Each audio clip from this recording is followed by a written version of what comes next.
mandrah ingkang puspita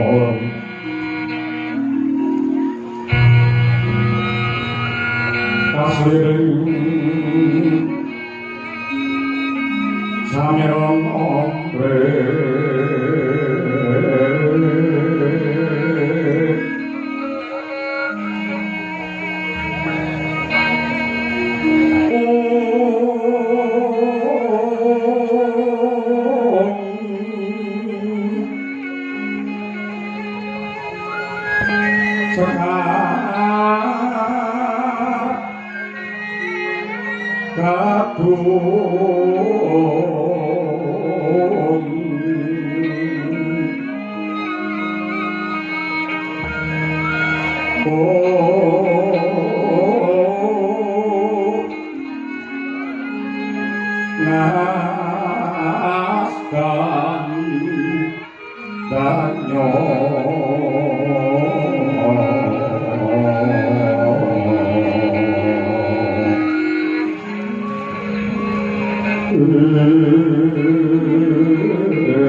sisip dengan dados panyawang kula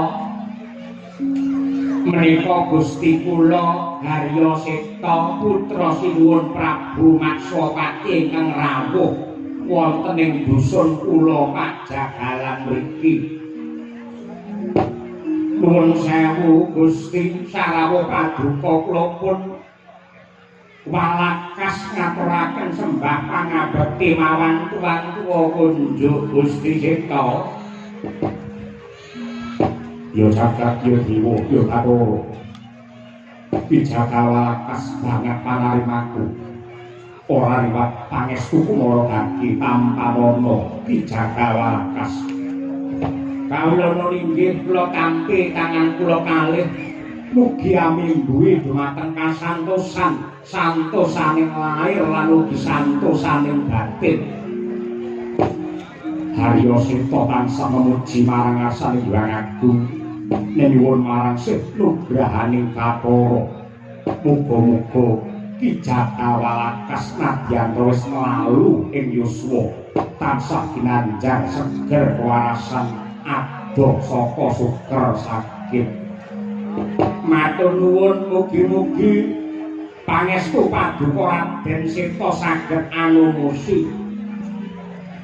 Leres ingkang dados dawuh paduka Raden menggaing Jaka walakas gesang wonten ing Arcapada menika ingkang baku boten bab sugih miskining bondo donya cendhek dhuwuring derajat pangkat nanging menggaing kula ingkang nami tentrem ingkang nami sugih menika menawi tansah pinaringan sarira ing tansah seger kewarasan tebih saking suker sakit menika kanikmatan wonten ing donya ingkang tanpa wonten tindakipun.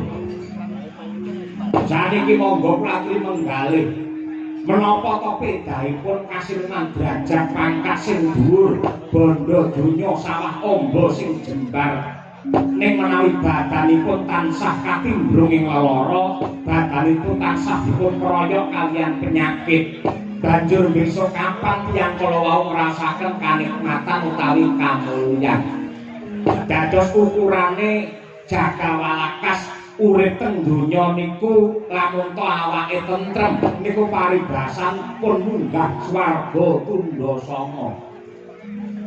Ngono ya Jaka. Nggih yen 70 kados mekaten. Lah malah menika nuwun sewu dados kedawa-dawa atur kula. Menika bukti tandha katresnanipun Gusti ingkang gelar jagat ingkang panjenenganipun menika pranyata maha welas maha asih lan boten pilih kasih tegesipun mahambet adil kabeh ditresnani wiwit saka sing sugih sing miskin sing pangkat sing mlarat kabeh antuk katresnane Gusti waton tiyangipun kala wau pinter anggenipun nyukuri kanikmatane pangeran. Dados nikmate Gusti niku sami boten wonten ingkang dipun bedakaken. Saniki kanikmatane wong urip niku pamane ukurane wong mangan.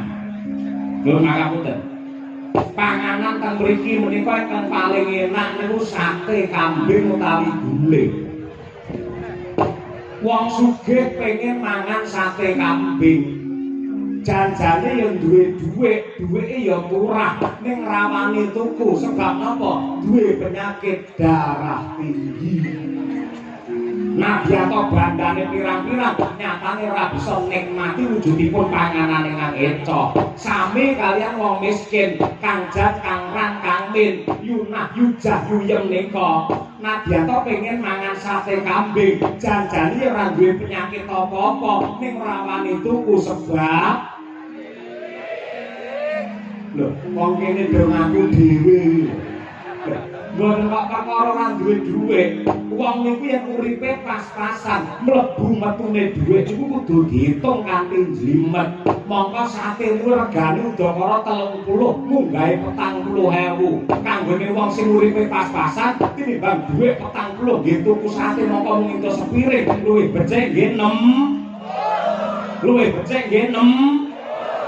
Lho ngoten niku wong perhitungan ngono kuwi. Kok tuku sate ya angel, uripe sarwa prasaja, mlebu metune dhuwit dipetung. Yen nuwun sewu anggere nek tontonan, apa nek wayangan teng bersih desa, waton ra enek tarian sregepe nonton mboten umum. Ya mungkin ora urutan. Iya iki Jakawalakas. Nggih ngoten niku. Raden Seta malah dugi pundi-pundi anggen kula matur.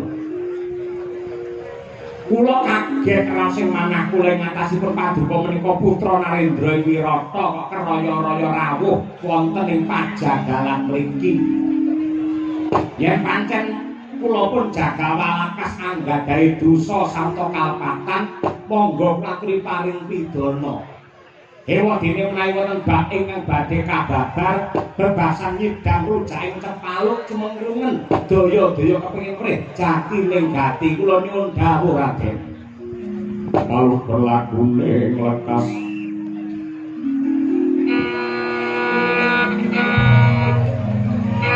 Kusito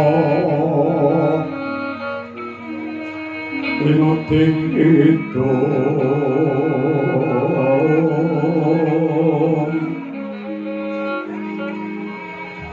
Kemari pahlo sinami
Sampilik tata ditentrem ing kagilaponing desamu kene.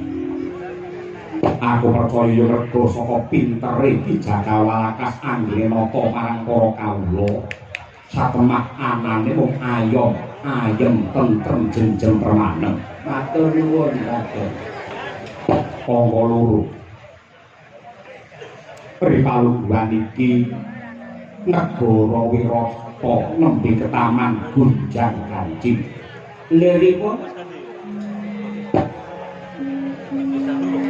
Paman Patih Kincaka lan Paman Patih Rupakinca mutah utawa nyuwun lawan Rama Dewaji Rama Prabu Matsapati supaya dianakake tontonan ingkang langka adu jago ning sing didudu jago bombongan kepara malah jago bombongan sing tegese dudu ayam lumpat nanging adu jago menungso. Ewadene Paman Kincaka lan Rupakinca wis nyawisake senopatine ya sing jenenge Paman Rajamala kinarya jago saka kepatihan Kincapura. Ewadene kasepuhan kraton Wirata durung milih sarta amilah kira-kira sapa ingkang trep minangka dadi jago nandhingi kridane Paman Rajamala. Tak manut abdine juru sapon pasar gedhe negara Wirata ya wisi Wijakangka. Ki Jakawalakas kagungan putra ingkang Surasekti Mandraguna santosa dada taune ingkang arane ya kuwi Jaka Bilawa utawa Jaga Bilawa. Bener iki? Nggih, leres. Menika anak kula angkat pun Jaga Bilawa. Nah, ndak kira yen saka petungku ya mung si Jaga Bilawa sing trep sing bobote timbang nandhingi kridane Paman Rajamala. Upamane anakmu tak jaluk tak tundut mongko dadi jago kraton kira-kira nduk lilani apa ora. Aduh. Nuwun sewu Gusti Raden Seta. Kula menika namung kawula alit dosa menapa ing badhe kula sandhang menawi ngantos kula badal dawuh ing nuwun sewu. Pancen anak kula pun Jaga Bilawa niku larene ageng inggil. Ning boten nate peperangan, boten nate bondo yuda. Rinten dalu namung mbelei sapi kaliyan kebo ngeleti daging niku mawon kula boten nate ngerti lare niku peperangan. Lah mangke menawi dipun du kaliyan Raden Rajamala menapa boten badhe mirang-mirangaken kraton Wirata. Aku wis bisa njajaki lan aku wis bisa percaya kawan aku urip tandha Wijakangka lamun to anakku kuwi duwe kaprawiran watone nduk lilani mengko aku sing bakal budidaya supaya putramu Jaga Bilawa duwe kasangtosan. Menawi ngaten nggih monggo kemawon kula namung badhe nderek kula namung badhe tumuri. Lah banjur ripalungguhan iki bocah ana ngendi? Nyuwun pangapunten Jaga Bilawa ripalungguhan samangke nembe tilem. Turu ngendi? Tilem wonten ing kandhang wingking mrika. Biasane semende wonten ing palang kandhang. Nika bocah nika lucu. Melek ya 3 dina 3 bengi, le turu nyaur ya 3 dina 3 bengi. Blas mboten nglilir, mbok dilih nek ngendi ae tetep ngantuk kali niku. Seyahe bilem kajeng nggih.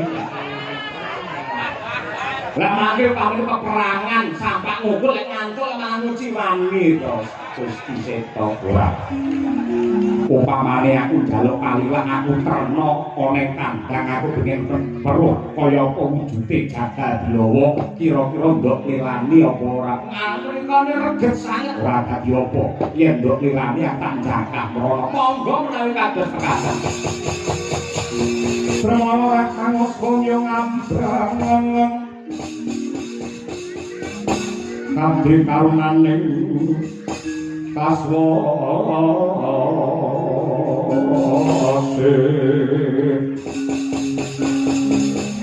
ayang marga memalakun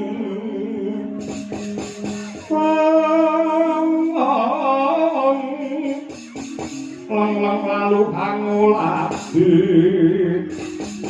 kaya mangrang sang wayang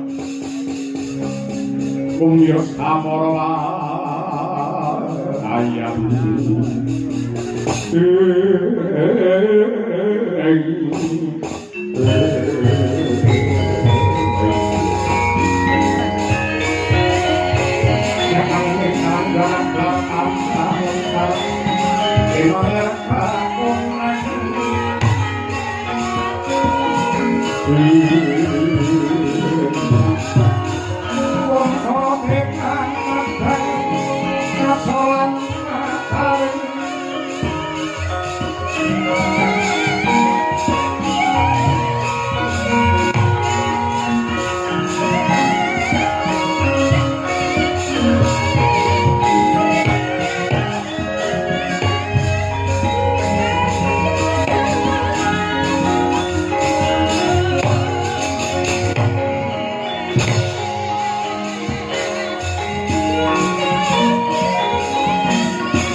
mangun pungkan duan remang oleh makan pokanin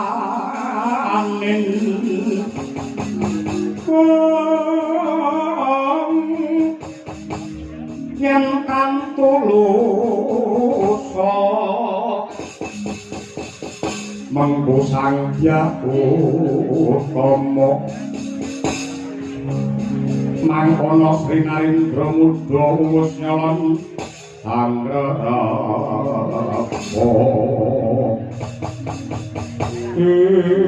tak menika lho Raden Seta anak kula pun Bilawa nyuwun pangapunten kados mekaten kawontenanipun tilem kados ngeten iki pirang-pirang dina pokoke anggere enten kayu teng wingking niku dheweke mesti ngilendetan kayu apa ae ngilendetan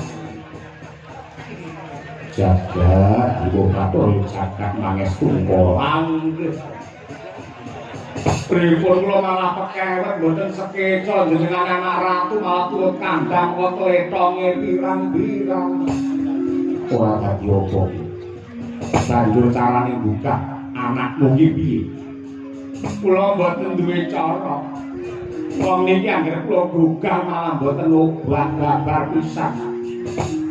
Kula judeg anggere lare niki pun tilem nggih dinteni sak tangine. Monggo niki lek kadung turu kon tangi niku angel. Beda karo bapak yang mbak kula iki wis tuwek. Ning kon tangine gampang tur cepet kula niki.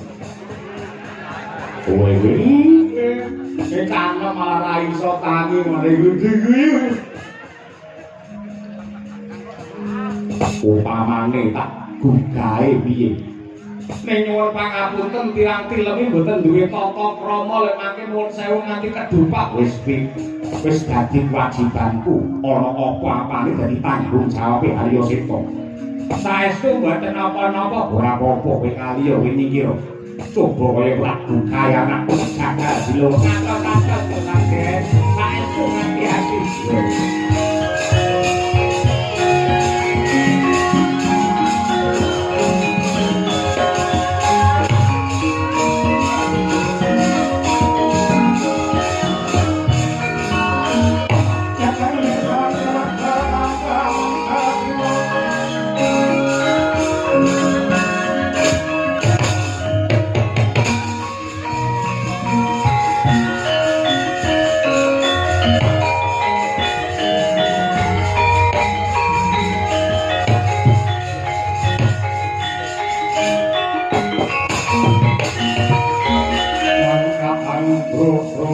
Sumbar Lendo kata bumi kunjing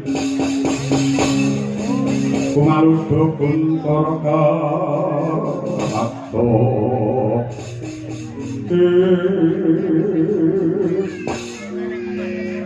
Joko Bilowo Cakal Bilowo Para kaki kowe tangi sing teka nang kene iki putra Narendra aku Arya Seta.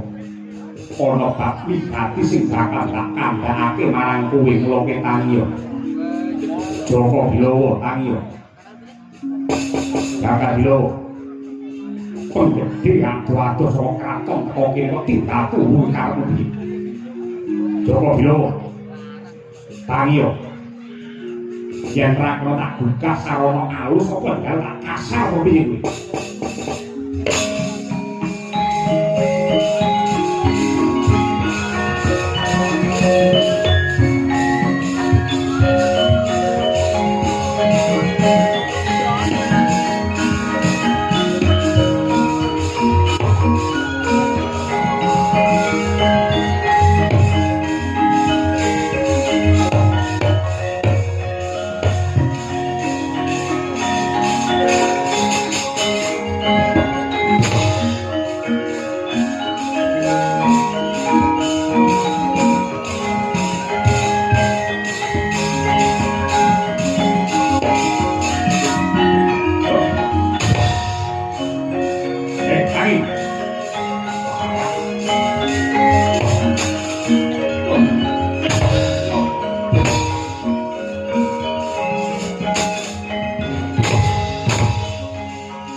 Kula sampun matur ing ngajeng bilare menika angel gugah-gugahanipun.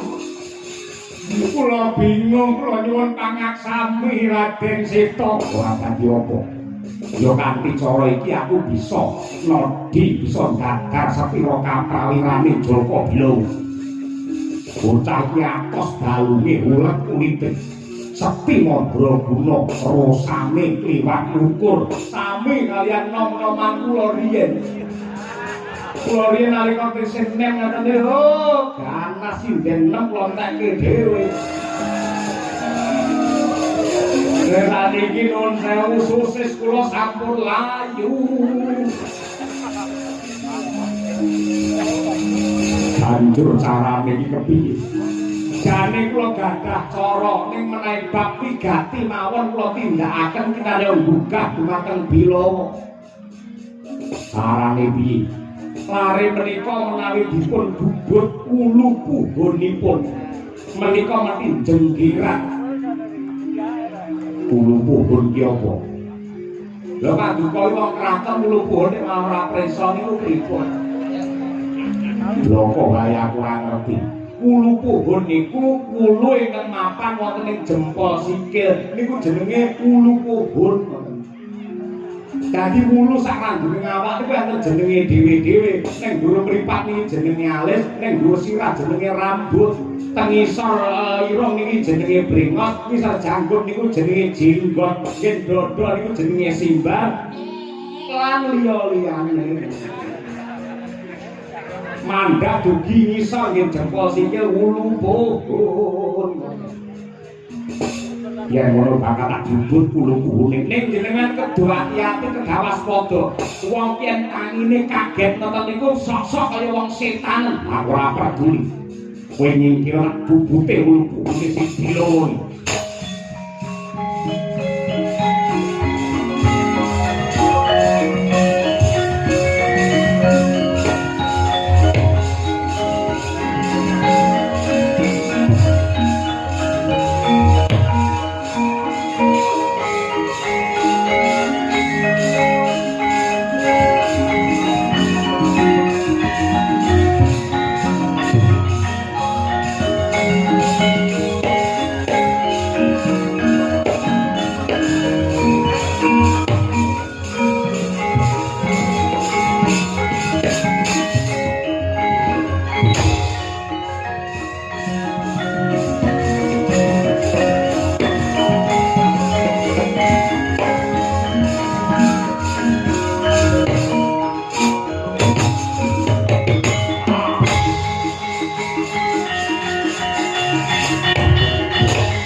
Janjane buka nganggo tata krama kang aturan. Ora perlu siksa kaya ngono kuwi. Kowe ngundang aku mangkono satangi. Ora priwatku jenenge goblokmu. Kowe kudu ngerti karo Subasita aku anak ratu ora peduli. Yen anak ratu kudu ngumpul sing apik nek yo nek kelakuanmu kaya ngono. Ora edep.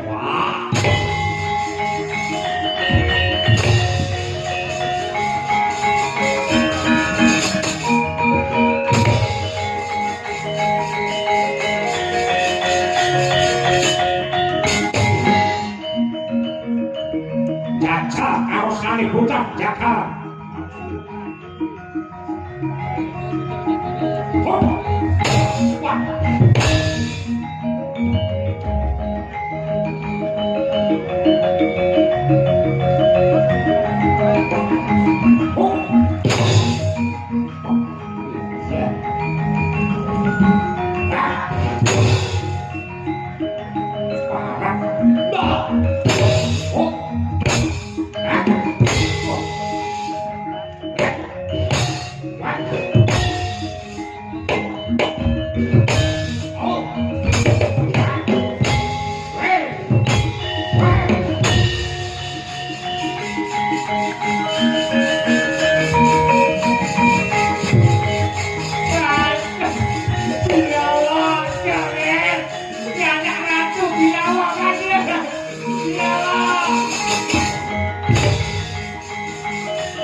Aku ora jarak, aku ora sengaja ngantem karo kowe.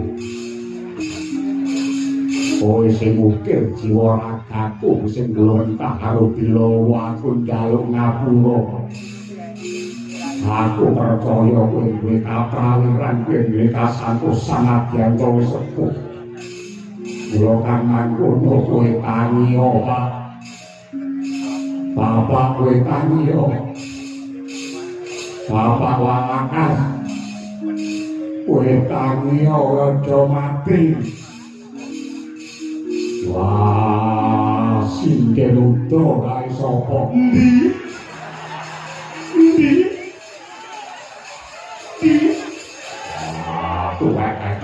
Tuhan.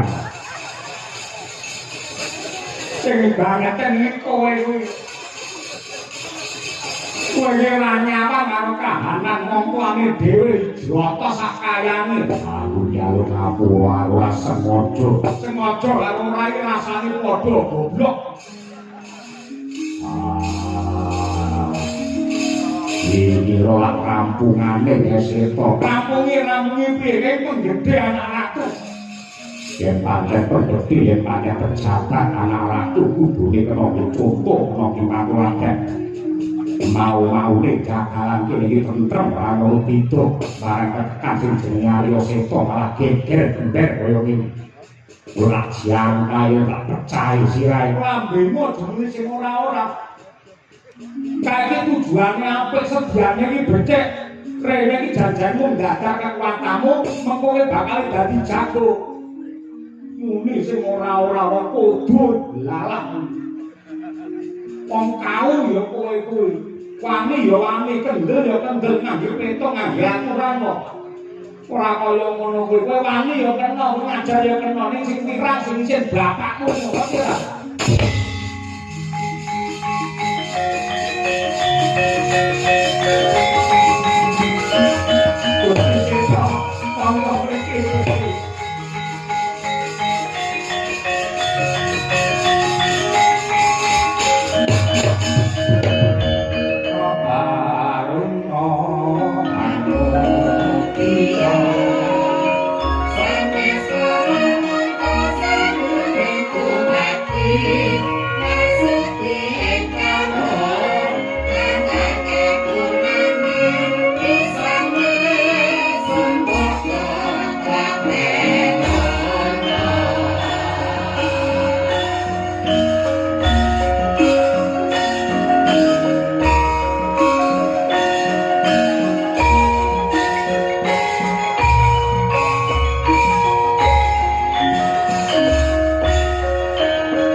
Raden Seta Walakas ora dadi apa yektine malah marem lan lega rasane atiku kok ngaten mergo ibarate gunung aku lakon nunggahi ngibarate segara jeruk aku wis lakon jajaki sepira kok kaprawirane anakmu si Joko Bilowo nyata Suraseti Mandura bunuh tangane abote iwak ukur le peperangan nadyan wong desa ning iso ngrampungi perkara nganti aku tiba kalenggak anakmu ampuh tenan nggih kaya nemen-nemen kula riyen. Nggih ngeten niki kula riyen. Monggo niki kalih kula mesti kalah mawat mawat. Niki lho. Bilowo. Raden Sitopo. Yaktine aku mung bakal nyambung gawe wong tuamu ya kuwi iki Jagawalakas. Adoh saka kraton Wirata aku teko kene mung bakal njaluk tulung kelawan jeneng sira. Kowe bakal tak dadekake jago kraton. Upama kowe tak du perang wani apa ora Bilowo? Wani wae pira kancang tak ajari kabeh. Lho, kowe iki dudu musuhku ning dadi jagoku. Jago kraton Wirata. Bakal pertandingan lawan Senopati kepatian ya kuwi sing jenenge Raja Mala wani manut dawuh bapakku kanggo srana tata tentrem lan raharjane negara Wirata saka hambet Julika kula kang mangkono yen aku pancen dipercaya aku saguh sak bisa-bisane aku nyaguhi lan budidaya nganti sak ukute uripku jiwa ragaku tak udoake kanggo kamulyane wong Wirata. Tek kaya ngono capmu le apik mergo sumpahe Joko Bilowo. Sing jenenge kawula ki aja pisan-pisan ngarep-arep negara wis ngene apa karo aku. Ning kosok baline aku wis nate labuh apa karo negaraku. Tembungmu apik banget Bilowo sing ngajari kula niku sing ngajari. Wong sing mulange kula, ustate kula lari ngeten iki. Syukur bejo kemayangan kowe iki Walakas duwe putra sing becik lair batin kaya mangkono. Ayo tak kanthi budal ning alun-alun Wirata Bilowo. Apa? Aku njaluk kalilah, aku njaluk pangestu budal dina iki. Ya, duga-duga digawa ati-ati aja nganti keri sing percaya wae. Sing bener bakal jejer, sing luput bakal maut. Sapa bibite oleh kono wahdune bakal sirna. Ya, rujak sentul siji ngalor siji ngidul. Sego kupat sego liwet ora liwat andung slamet. Ya, tuku dawet sak cendole katoke ngaprek ketok kon dalan. Jadi putra tadi sembara aku tuh. Angger ngono wae nutuk bali mantuk to wis seneng ora. Jaluk pamit ya sing ati-ati mangsa borong Raden Desa anggenipun Purbawasita lali jagalan Bilowo menika. Jaluk pamit ngene akan. Desa kawon ing langit. Terus sing karasaning sumping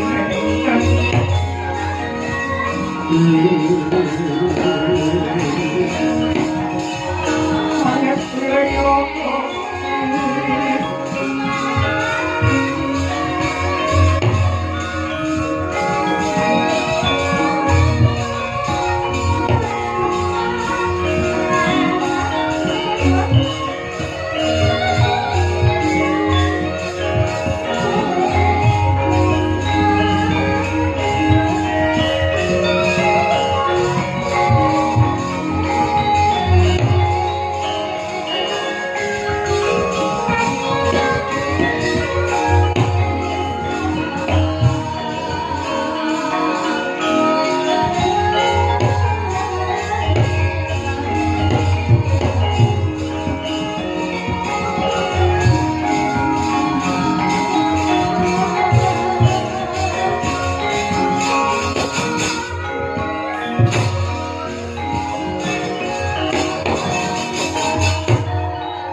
Ndara Prihatmala.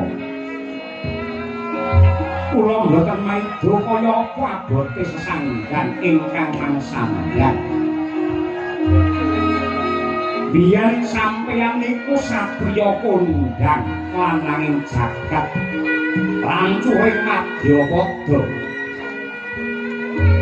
Kabeh para kawula ngajeni lan ngaji-aji dumateng sampeyan ning wolak-walik ing lelakon owaging siring lelampahan sampeyan saiki dadi wong sudra abdine ratu wonten ing kraton Wirata mriki Ndara Prihatmala. Wadananira layu kumma ucap rahnya maratan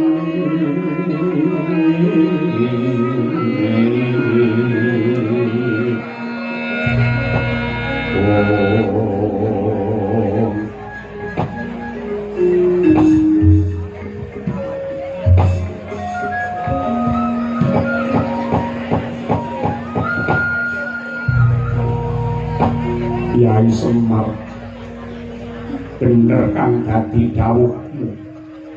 Dina iki aku sakabdan kudu ngunduh wong pakarti. Merga para Pandhawa wis nrajang pranatan nerak wewaling Weda Suci kanthi biyen nindakake sesukan dadu.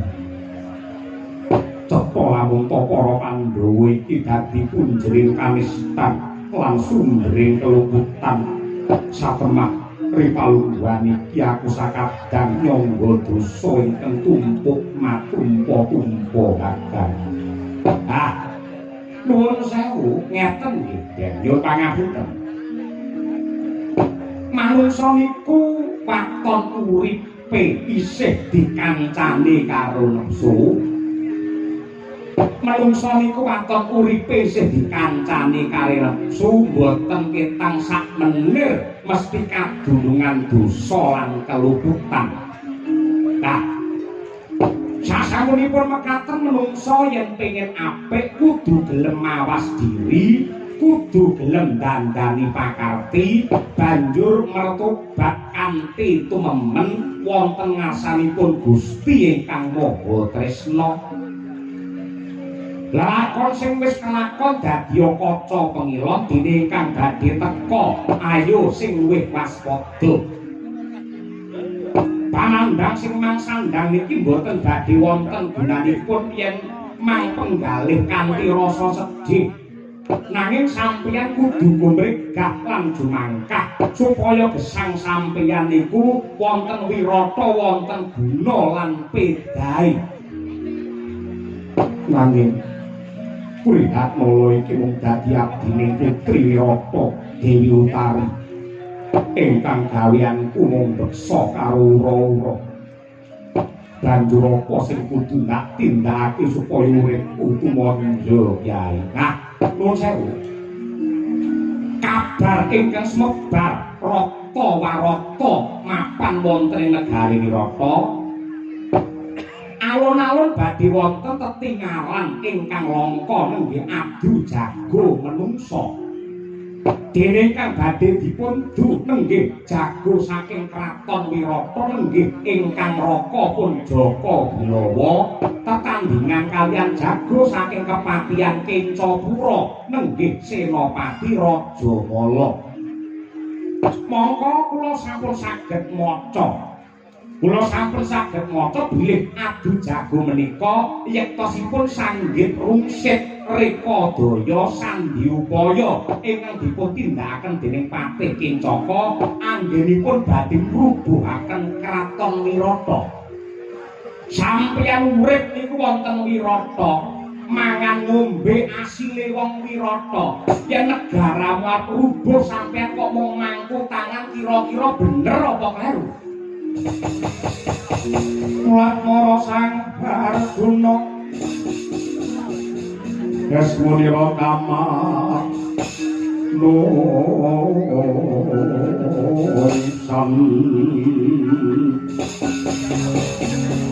Sarangnya gendrek memane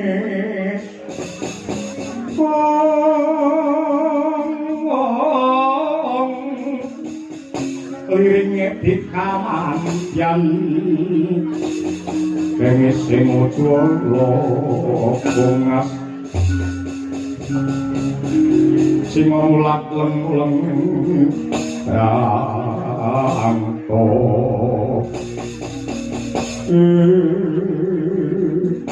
jagat diwukaturya jagat mangestupa sabar pisan aku rambuga mono lamun ana lakon ingkang kaya mangkono kakang. Nah, sakniki sampeyan kudu melu makarti njaga dumateng katentremane negara Wirata.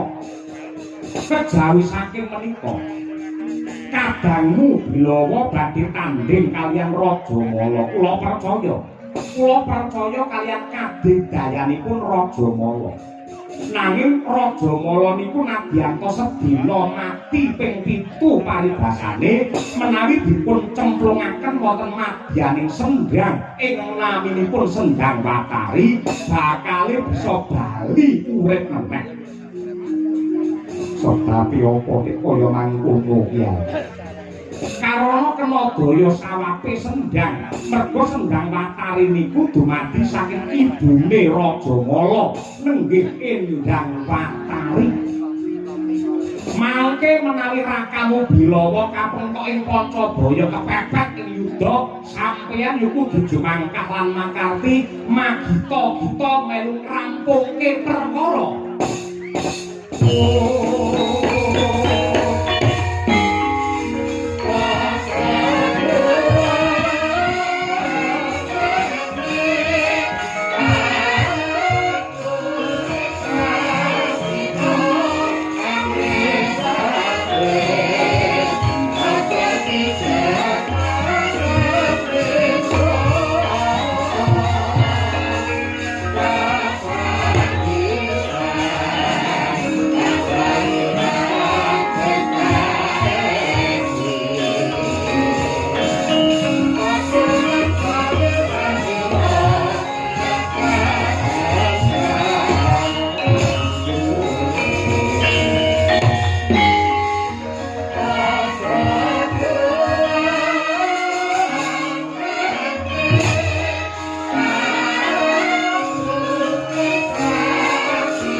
warnanipun Kanjeng Sri Narapati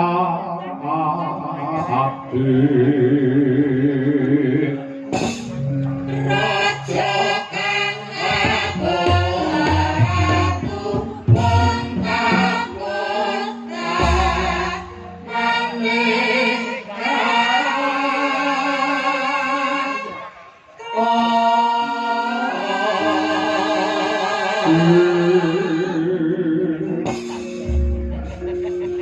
Arya Seta Nggih Paman Incaka sembah kula katur ya ndak apa kepiye kabul kawusanane aku wis matur ana ngarsane Koko Prabu Wirata Prabu Matsapati lan panjenengane wis paring palilah anggonku dina iki nganakake adu jago menungso ning alun-alun Wirata dasare jagoku pamanmu si Raja Malaysia gring diri sawi gring gati endi jago saka kraton Wirata suwun pangapunten ingkang mapan wonten wingking kula menika jago kula saking kraton Wirata wah gagah gedhe dhuwur bocah endi iki seto menika lari saking Pajagalan iki ngendi rumpit ngaler terus iya jenenge Joko Biyowo timbang bobote karo Raja Mala Kyai Raja Mala iki calon mungsuhmu wis waken dawuh nadyan to awake atos kulite uleg yen disawang kumenclang judukane ning niku wong desa sing duwe pengalaman apa-apa aja gampang nyepelake musuh Seta wonten gawe gandeng iki totoane nyawa tur sak lapangan kabeh kepengin nekseni kaya apa le tetandingan Bilawa karo Raja Mala men jagone luwih mang balap-balap dengan dadi karepane unggul ana madyaning pabaratan men geni kudu nganggo totoan kudu nganggo ngabotoan nyuwun pangapunten kula kaliyan paduka menika sentana negari paman monggo sampun cetha nggih ngabotoan utawi totoan menika larangan tumraping agami lan negari menawa kinten-kinten trep para sentana padha malah ngejak rusak-rusakan kados mekaten iki men gayeng men rame yen ra ngangge totoan gambar kudu ngangge totoan wiwit saka cilik-cilikan kowe dhisik sak yuta wani ora inggih menawi namung setunggal yuta kemawon kula wani bagus ning masa anak ratu totoan kok mung 1 yuta 10 yuta dereng napa-napa kok pun mindak ning kados pundi lho sindene nggo model dhewe lho hubunganipun napa 10 yuta jrimpas ini nggih derek kemawon 55 yuta gelem ora kowe nggo gamelan wayang dhewe semono. Nggih. 100 yuta. Inggih mangke kula nyekapi bab menika bagus. Diunggahke pisan. 1 miliar. Urung-urung kok semono. Bilawa. Wah, opo? Piye Bilawa? Ojo intas-intis dadi boto yen wani yen wedi aja wani-wani. Wani tokoan piro wae. Iki 1 miliar wani piye rene sanguku mung 20. Potoane nyawaku. Ayo. Manut anakmu jagone wani boto imbas-imbis tekak-tekuk. 1 triliun. Nggih derek kemawon larak ngono. Dipentok pisan bur manuk. Bur manuk menika kados pundi? Upamane jagoku Raja Mala sing kalah, mengko aku lunga ngadeg ora kena nggawa bondo ing kepatihan Kencapura kabeh kepatihan sak wewengkon sak isen-isene tak pasrahake marang Kakang Prabu Maksawati ning koso baline kok nganti jago kraton si Bilawa sing kalah kok Prabu Maksawati kudu ngadeg ora kena nggawa bondo tegese kraton Wirata sakutuhe dadi regemane Patih Kincaka Sagyate sang kapirangmu Rinangkul kinambet kempet Susangretnaning bawana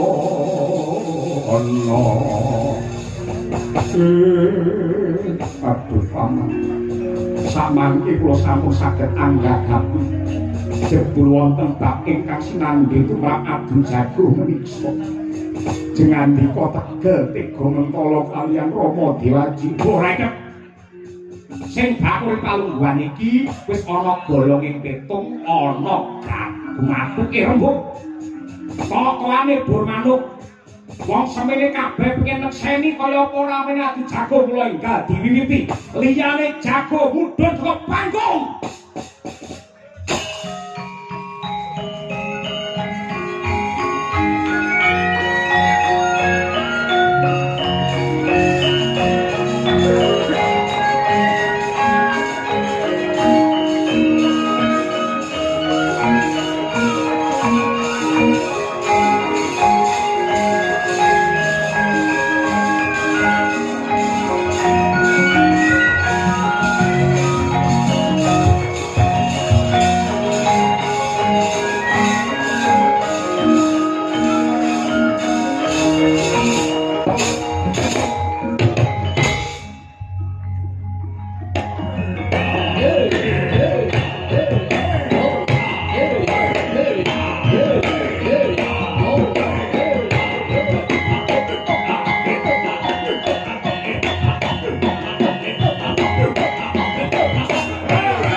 sang kekaprabon perang kang Abramarkata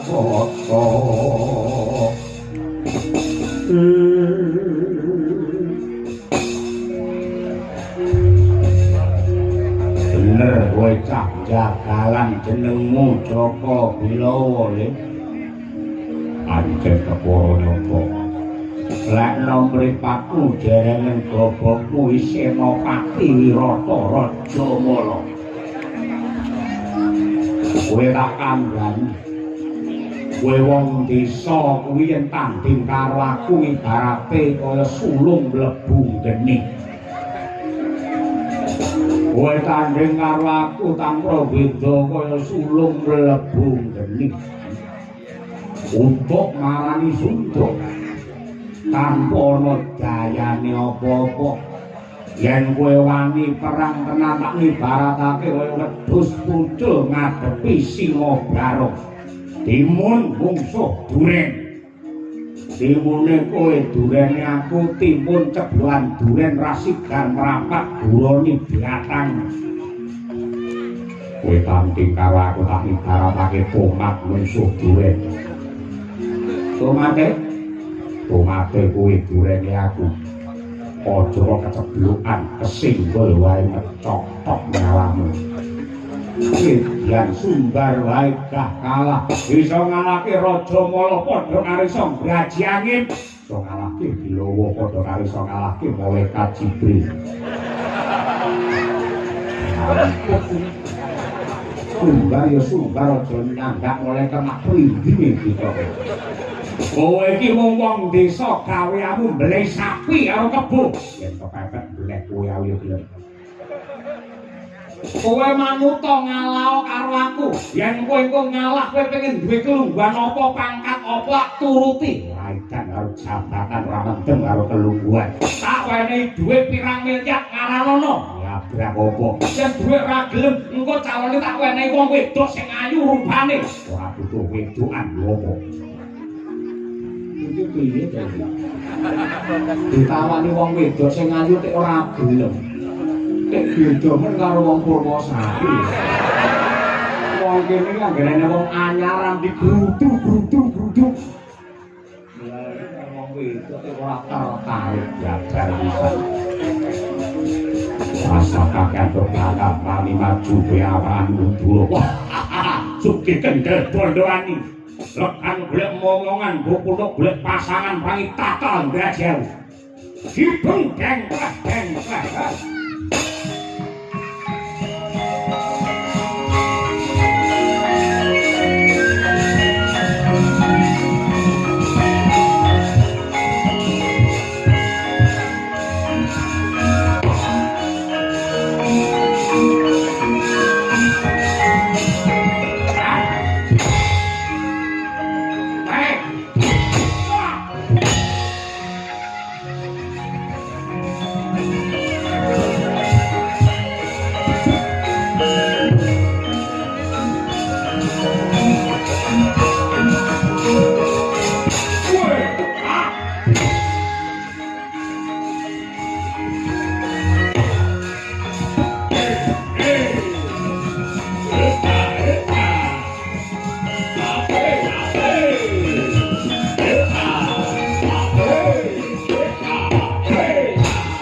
Keluhurane negara Wirata. Nyatane ora nganti sak banyon wis gletak tanpa daya gawe isin disorak wong pirang-pirang. Ora patut babar pisan, ora pantes dadi jago kraton Wirata. Sing ora ngerti aturan iki wong Wirata. Kok ngono? Apa kowe ora kelingan? Aku budal saka pejagalan nganti tekan kene. Nalor itu bijak salaman, bijak foto, aku ora dimoni.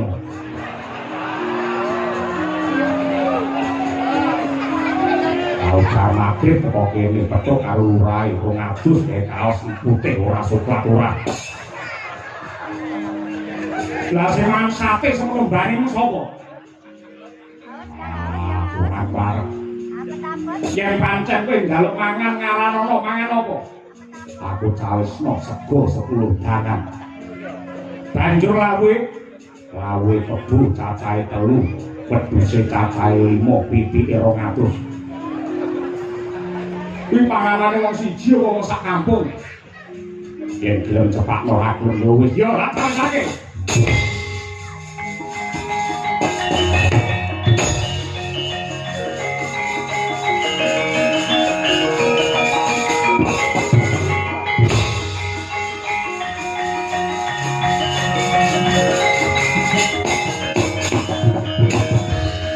Mangkono sang Bilawa.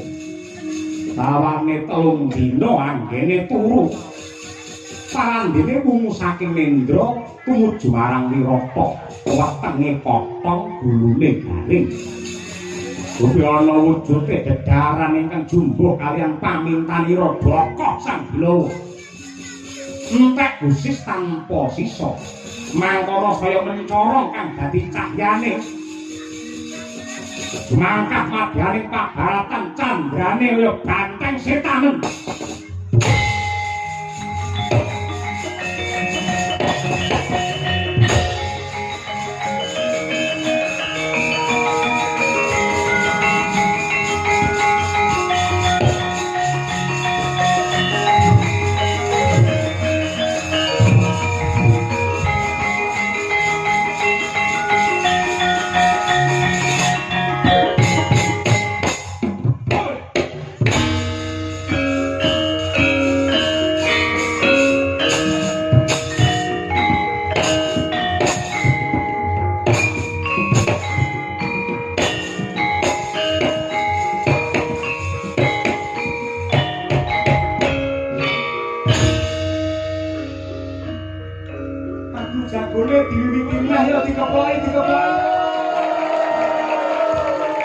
kabeh sing nonton salah pengan keplok kabeh lho. Mosok ora gelem keplok wayang diragati karo desa ora keplok iki piye to yo.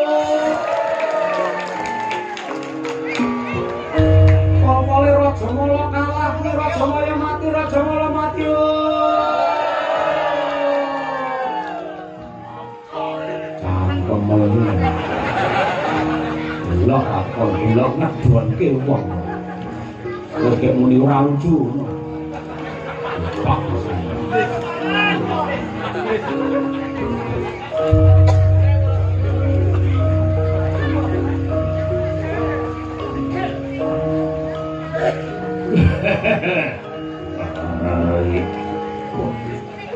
Gablak kok iki.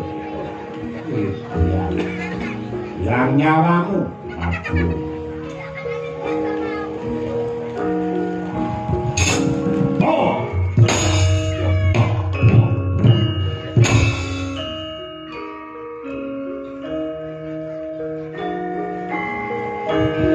Cepat dadamu. Hop. Wek. Hop. Hop.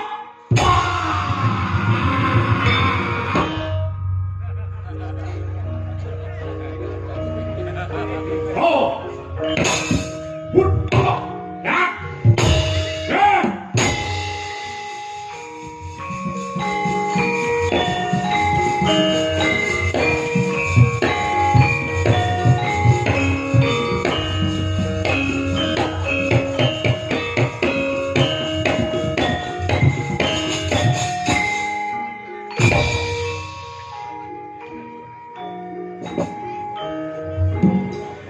Ususon Jagal Bilawa Al-Fatihah.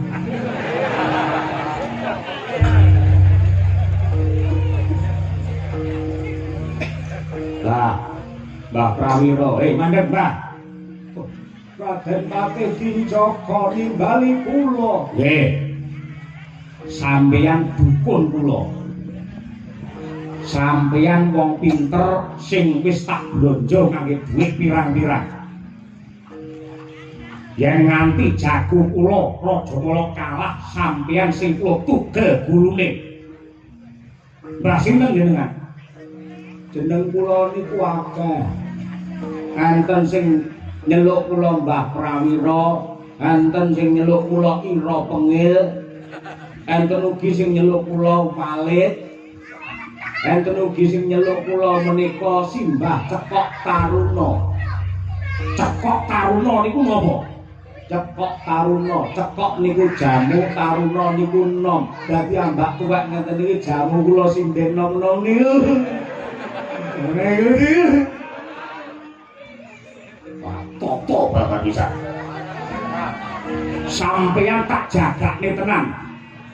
Mukti apa mati, rekoso apa mulya, gumantung sampeyan. Beres. Yen kalih Mbah Prawira tenang mawon. Aja kok perkara wong adu jago. nuwun sewu wong ngedekne omah wong mantu nyingkirke udan niku sambate kalian kula napa meleh wong nyalonke lurah angger sambat kalih kula mesti akeh radadine radadine kula nyuwun jago sampeyan Raja Mala nika le perang sing temenanan mereka yang perang tenanan aja kuwatir iso nyenengne piyayi kene kabeh taun ngarep bakal diundang mriki meleh lek ora lali lho. Nggih. Terus niki dinten untungipun saking kepatihan Kencapura. Kok saged untung? Nggih. Mergo dina niki milih kula. Dina karo pasaran. Menawi kula jumlah niku jumlahipun wonten 6. 6 niku mapan wonten kemenangan ndika. Kok saged mangitung 6 lho. 1 menang, 2 kalah, 3 menang, 4 kalah, 5 menang, 6 menang. Menang. Jago sampeyan Raja Mala aja nganti madhep ngetan. Setali mergo padha karo nantang karo srengenge. Srengenge niku metune saka jagat wetan. Sampean barang dadi botoh nuwun sewu le pipis le toyan aja nganti madhep ngetan padha karo nguyuhi srengenge. Nggih, kula wau ngertos sampeyan le pipis kok madhep ngetan. Ambak madhep ngetan kula ungkek ngalor niku wae. Andami kok nganti ra nyangoni.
Brodol ususe sak lengen gedene 18 depa dawane. Getih mancur nganti kaya grojokan dibabak Sang Raja Mala. Mangkono prayekta nenggih Patih Kencaka. Sigra mrentahaken prawadya bala kepatihan. Ya den gotong Sang Raja Mala cinemprungaken madyaning Sendang Watari.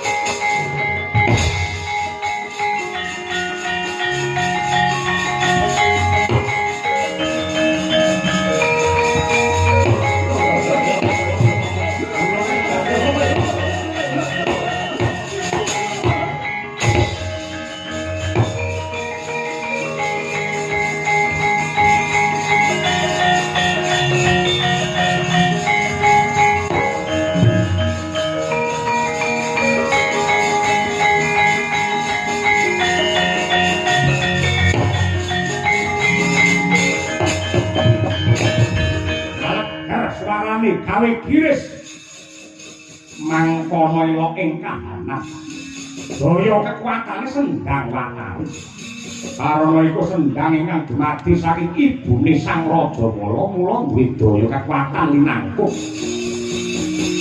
malah dadi srana Sang raja mulai sampun pejah dadi wawiya jati jati temah mulya. Saya wimbuh karo salin jedul saka madyaning sendang.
oh, oh,